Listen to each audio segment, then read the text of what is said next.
In these life-serving podcasts, Perinchery answers questions from everyone seeking pragmatic and effective solutions regarding emotional and energetic challenges, holistic health, and the inner journey. Are there any questions in anyone who is participating from here or participating from elsewhere through the Zoom or through the live streaming? If any questions are there, anything to say, express, ask, and the feeling is there to bring more awareness in certain areas, and this is one possibility.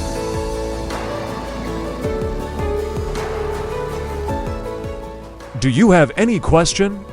Questions can be asked over Spotify or can be sent as voice message over the podcast webpage.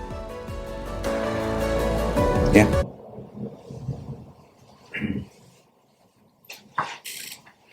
I found a very interesting note in the internet.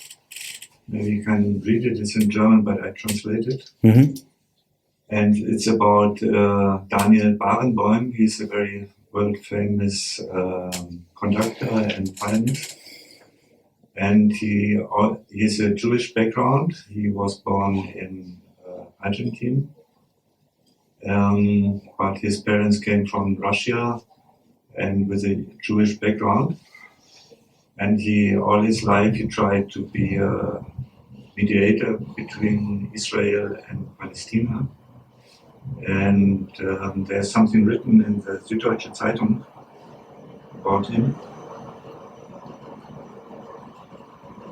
For example, he says the Israeli people will only then have security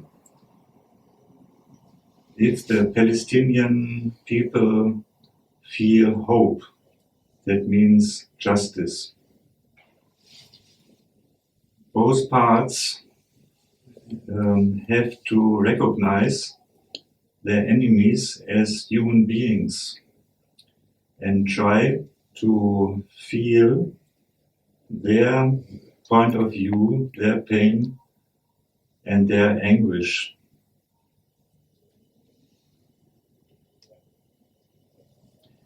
In the view of this musician, the conflict between Israel and Palestine, it's not a political conflict in the usual sense. That means between two nations which fight for limits, for borders, for water, for oil, or other resources. But he says it is a very deep human conflict between two nations which both know suffering and pursue Verfolgung.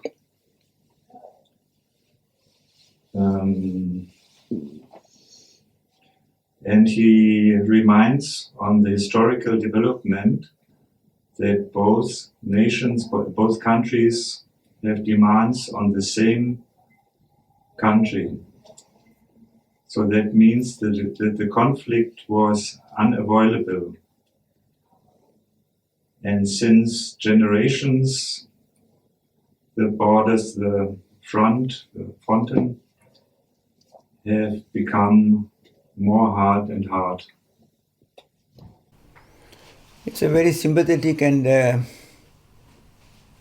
conscious consideration of the situation, and it is people like that who can bring a little bit more reality, little more understanding of the nature of the reality, and contribute towards really a healthy and peaceful development. Because first of all, to recognize that to go blindly into fighting, to go blindly into violence and hate, whatever be the reason we may have for going in that,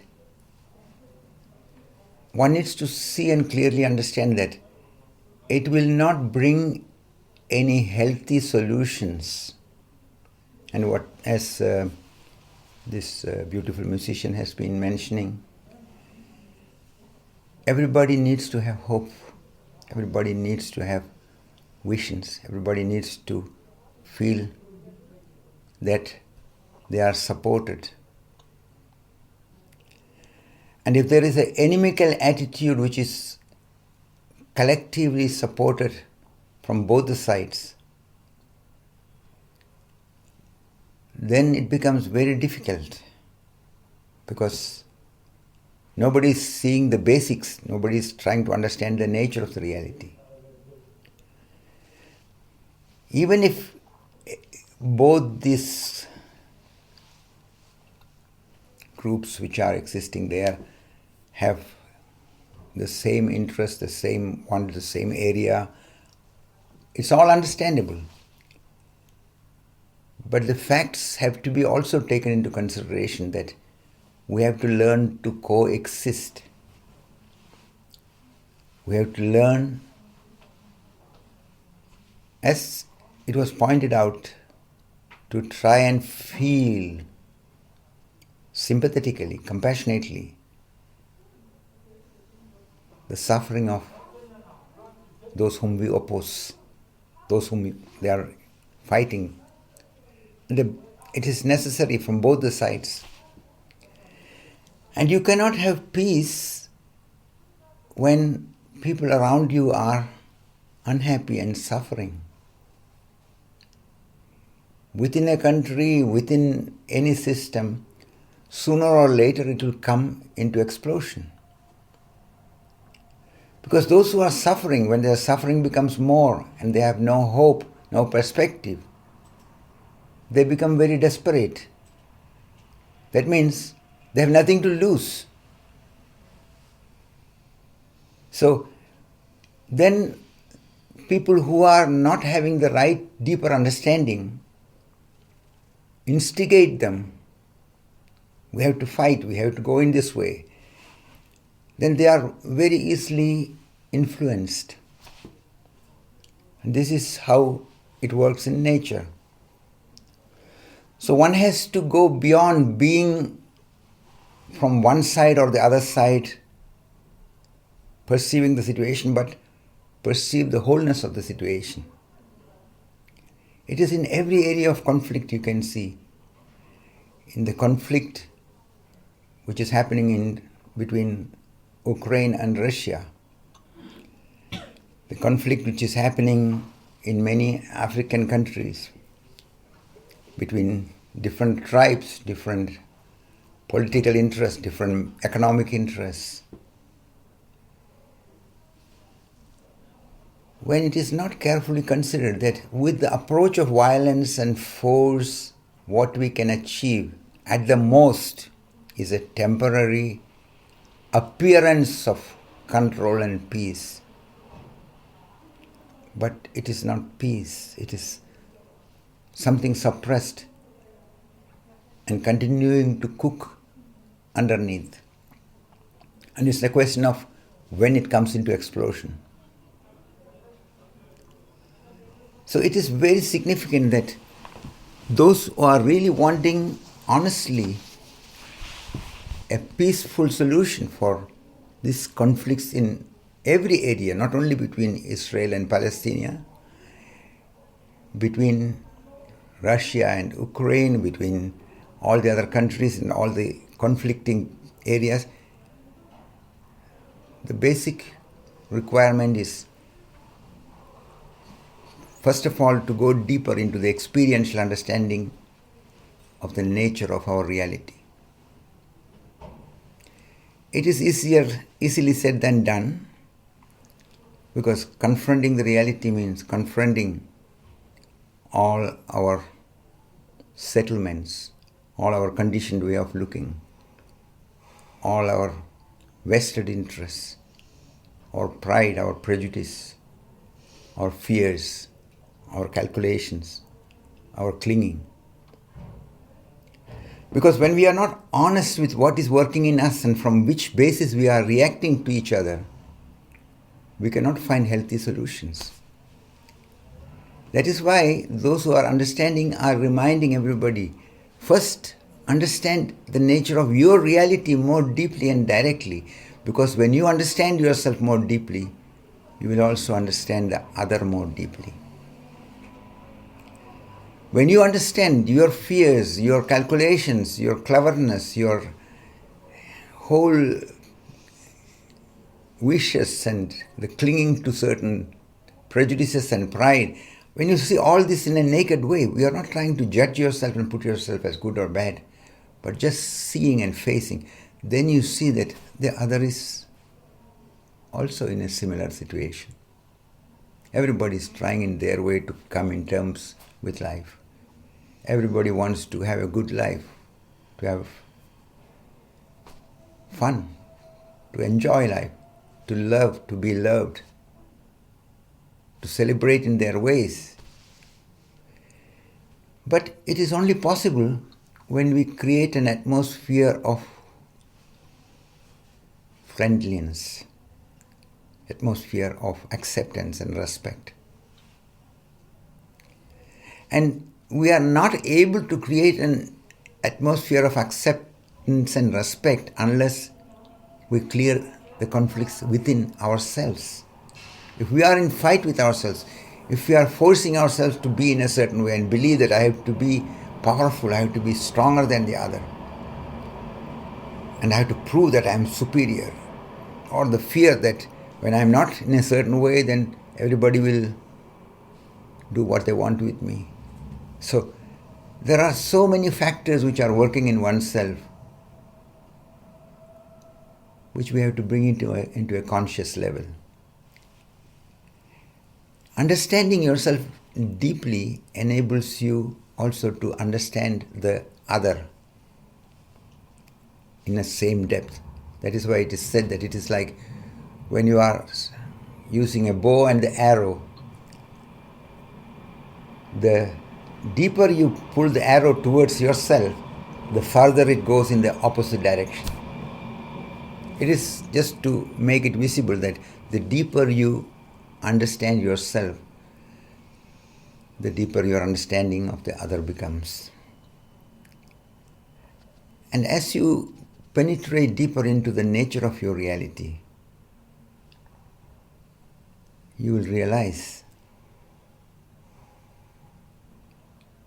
the innocence, the fragility, the helplessness which is within you and which is deep within everybody. And then you will start discovering many more things, because you will see that life has created, every one of us has unique manifestations. So we are all part of that one basis. We are all part of that mystery. We are all part of that wonder. And you can see in the deeper religious teachings of all religions, when it is rightly understood and practiced, they will come to the recognition of it. Just to refer to one of the sayings from the Hasidic tradition, which is one of the very deep teachings of the Jewish background. There was a person coming to the Hasidic mystic Baal Shem Tov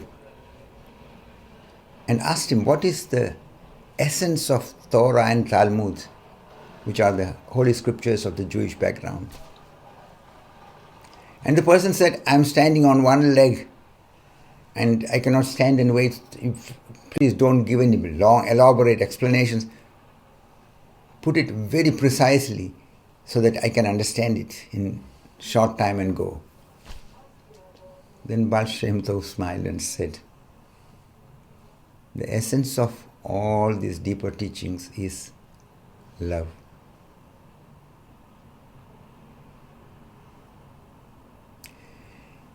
Anyone who practices that what is a religious teaching in the right and deep way, they will come to this essential understanding, because when you are not preoccupied and trapped in a conditioned way of looking, when you are not prejudiced, you are not identified with one party or the other party, when you are not identified with your conditioning or any other conditioning, then you start seeing the reality and recognizing the beauty, the wonder, the intelligence behind the whole manifestation of life.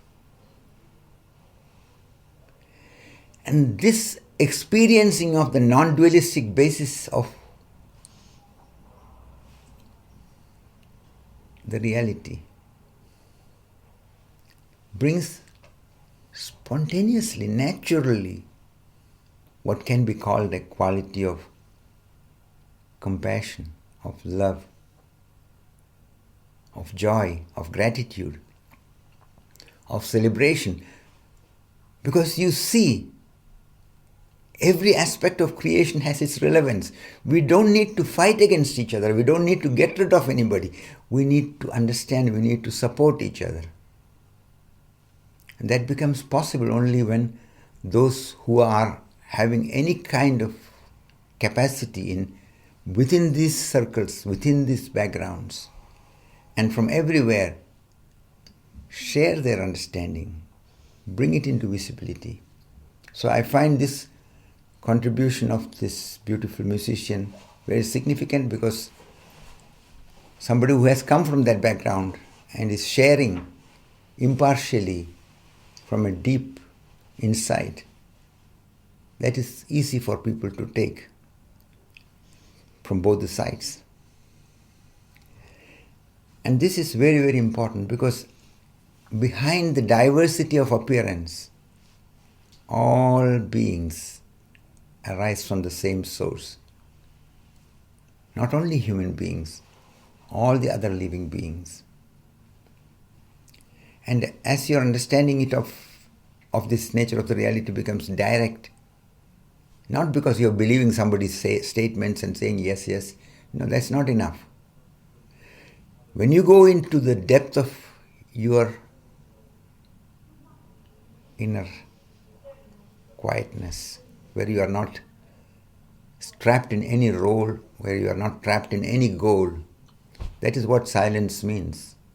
That you are just being, in a deep sense, yourself.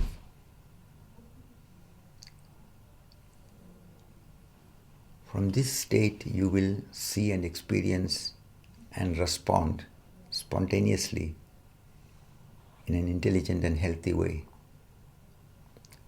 When Jesus was answering to somebody's question that who among us can enter into the kingdom of God, he's pointing to a little child and saying that those who again become like a child.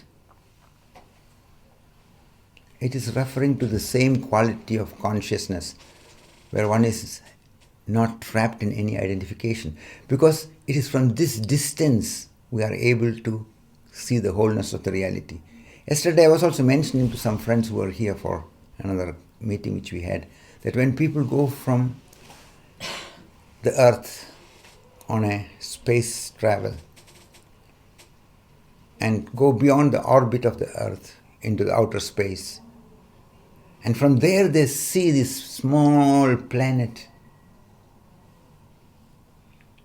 and they realize how in this vast, vast, ungraspably limitless universe, this small planet is existing with so much life, so much aesthetic and beautiful manifestations, so much wondrous processes, where you can live the love. And when you understand the deeper nature of the reality, you see that love is the sense of life. Because you start feeling responsible, you start feeling grateful. Rather than trying to blame somebody and to punish somebody and to put somebody down and to condemn somebody and give guilt feelings, you remind everybody, please understand yourself, understand the nature of the reality in a sympathetic and wakeful way. That is enough, that is needed, and that will answer all the questions. When mystics in the East, like Ramana Maharshi or J. Krishnamurti or Sri Shankaracharya, so many people who have gone deeper, they were all asking everyone who came to them to experience the source, experience the essence. Because once this direct experiential understanding is there, all else will be cleared. This is also what is in the biblical background, this statement, first seek the divine and all else shall be given unto you. Exactly the same message. Because when you understand the nature of the reality, the divine and wondrous basis of our life, then all our misunderstandings are cleared in one go.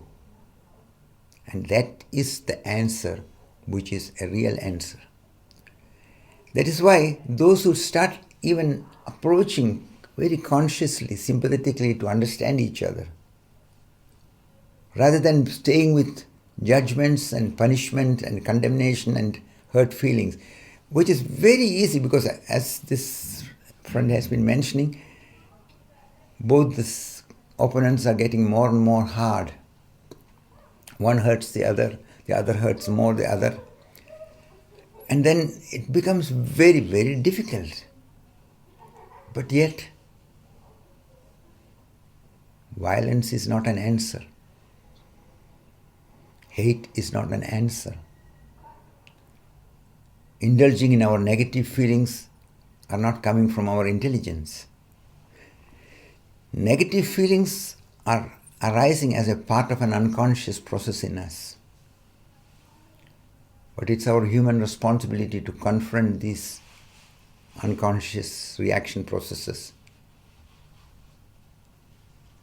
and consider what is an intelligent answer, what is a healthy answer, what can truly bring about some movements in the right direction. And the only thing I would like to remind to everybody is that in our sincere initiative and effort to bring understanding and peace, life is supporting us. The deeper intelligence which is behind all the manifestation, whatever name we call, whatever way we try to address it or indicate it, that is supporting us in all our endeavors. If you don't go carefully and if we indulge in the negativity, life gives us the freedom also to go destructively, because that is part of the respect of nature towards human beings. So we can make mistakes, we can go in unsensible ways, but we have to see that when we go in the destructive and unsensible ways, unintelligent ways, it will become self-destructive. It will bring more and more pain and suffering. So, in a way, it is almost like a very intense situation where everybody can see more clearly that pursuing the way of violence and hate is not an answer. It is not coming from our intelligence. It is not coming from any deeper insight into the reality. We need to sympathetically, compassionately consider each other. Those who are against you, those who are opposing you, those who look inimical to you, consider. Consider wakefully. And then sooner or later you will see that what is required is to create bridges, to take steps so that the understanding can become possible, so that you create an atmosphere of friendship and well-being and sincerely take the interest to bring well-being to everyone who is involved. So that will be the direction that will be valuable, and it is good that such perspectives are coming more into visibility. And it is high time that all those who are having any capacity to contribute in one way or the other, are also, without going into any attempt to change anybody in a forcing way, without going into the approach of violence, to bring insight, to bring understanding. There's a very beautiful statement from Martin Luther King Jr., who was assassinated in the United States of America. He made an indication about something very basic. He said, it is not because the sons of darkness are powerful that there is suffering in the world. It is because the sons of light are not shining and bringing their light into the world. It's a very poetic way of saying something which is very basic, very deep. When people are in desperation, in unclarity, in suffering, they get into blind reaction, they get loud, they become violent very easily. But those who are able to understand, those who are able to see, they should not turn their faces away. They should not pretend as if it is none of their business. They need to look and understand the nature of the reality and respond in a graceful, in a creative, in a sympathetic and intelligent way to bring about healthy developments in whatever way everybody can. And it is this initiative of the individuals which I have been reminding and indicating very often in all these years. That's why I was bringing out many pamphlets with the series called the Individual Initiative for ecology and survival, Individual Initiative for world peace, Individual Initiative for understanding yourself. These are basic orientation help, but it is requiring an individual initiative. It's not a collective phenomenon that somebody says something and everybody agrees and then it's done. It has to do with individuals bringing clarity in themselves, allowing the understanding to deepen, and a development arising out of that, which becomes the flowering of humanity. And the love is the fragrance of this flower. And this is possible and this is needed, and this is the answer.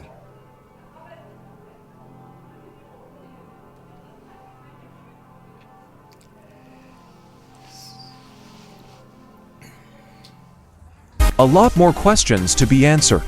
Right after this. You are listening to the Life Surfing Podcast on Spotify.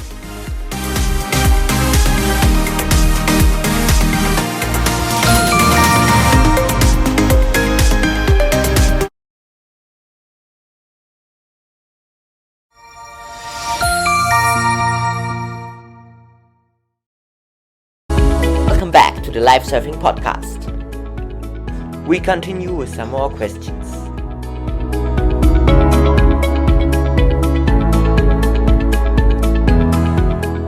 Are there any other questions or anything else in anyone to say or express from those who are participating from here or participating from elsewhere?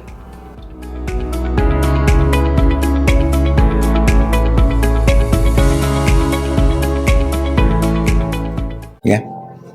I have a question in connection to resistances. For example, during the day, sometimes I have to take a decision. And I'm not very sure when I have a resistances because I'm afraid of doing this step and going maybe in the unknown, or identify when it's actually something that I don't want to do. It is very natural, it's very human, because these are all the different factors working in us.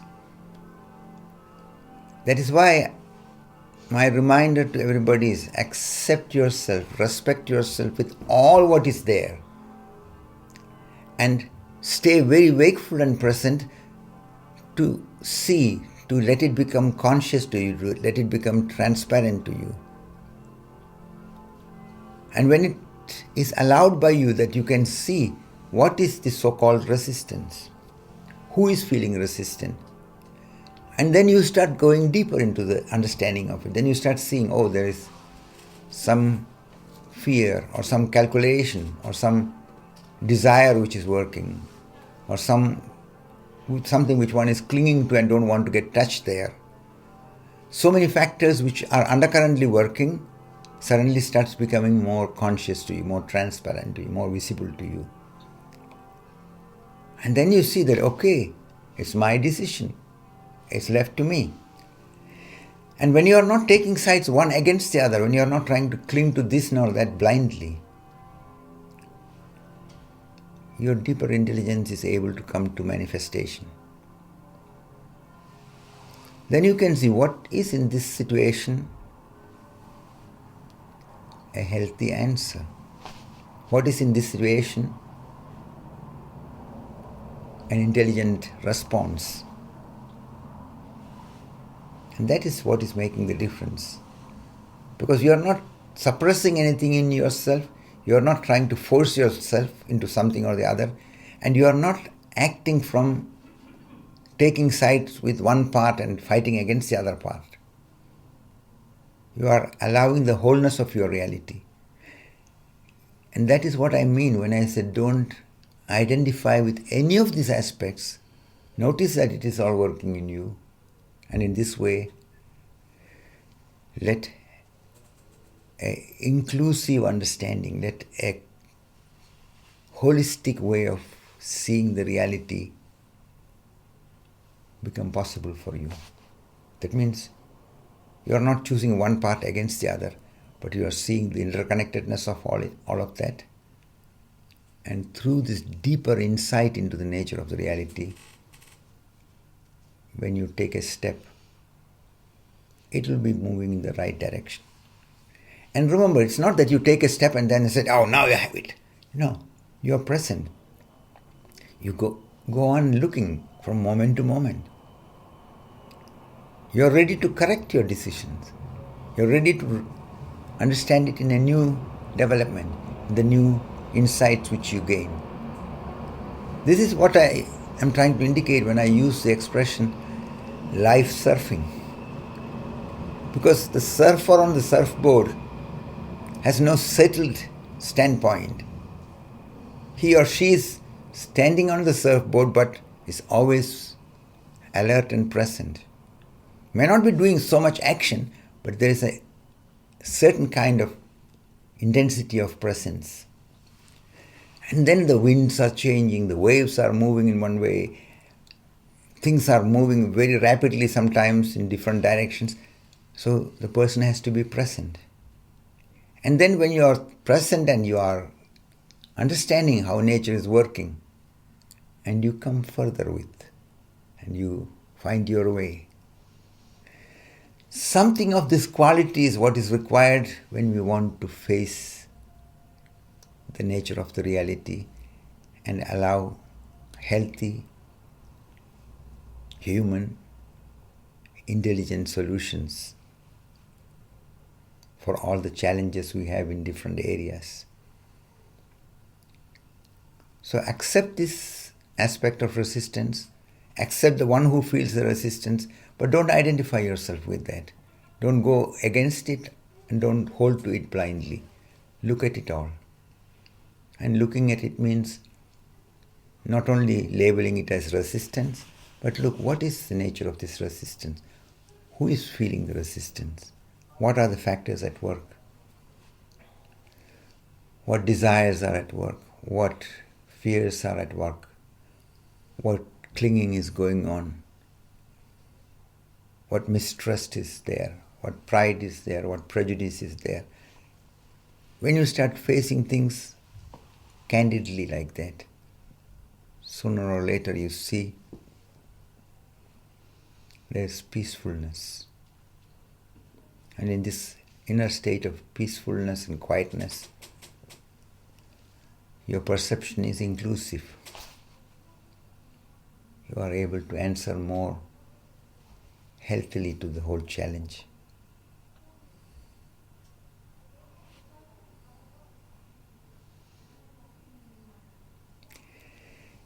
Any other question or anything else in anyone participating from here or elsewhere?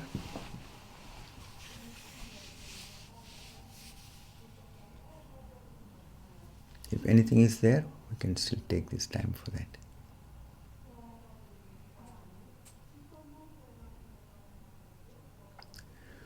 When no questions are there, we take a little time just to bring this quality of consciousness into practice in this very situation where we are in. That means bringing as much wakefulness and presence, on one side accepting and respecting yourself with all what is, but without taking sides, without trying to change anything, without trying to go with any judgment and labeling on anything. Whatever you are, whatever is there, just remember your part is to be like a mirror, which is mirroring everything what is there. The mirror is not interfering. The mirror is not trying to hold to anything, not trying to get rid of anything. And just like the mirror, the consciousness which can see all this is not affected by what is there. That is why it's called wakeful consciousness or pure consciousness. So with this orientation to this wakeful consciousness, with closed eyes, we sit the next 20 minutes.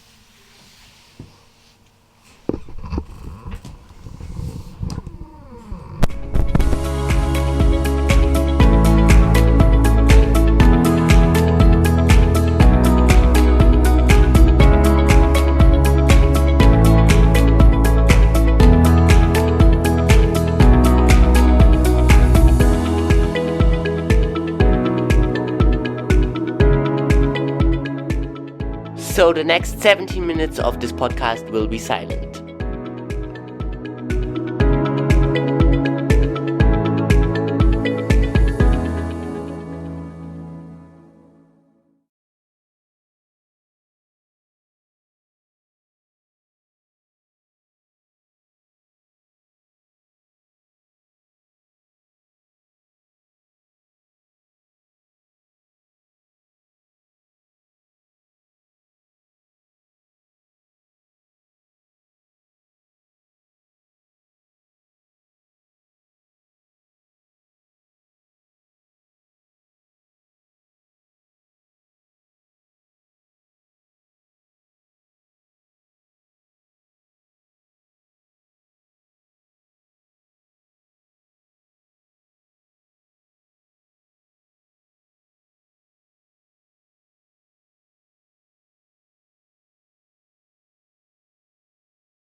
Take 1 or 2 deep breaths and slowly come back.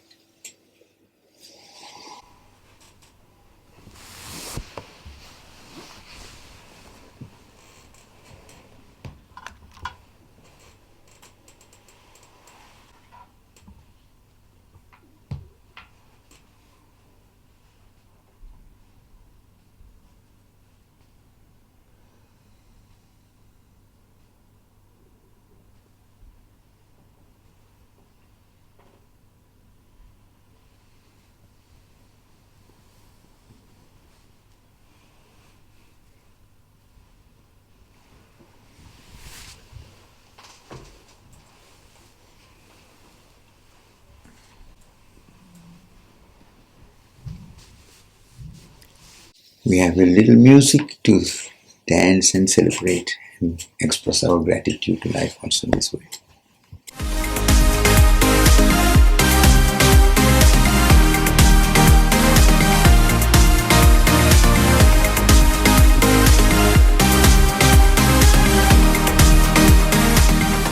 The Life Surfing Podcast will be back next week. In the meantime, make sure that you're following us right here on Spotify.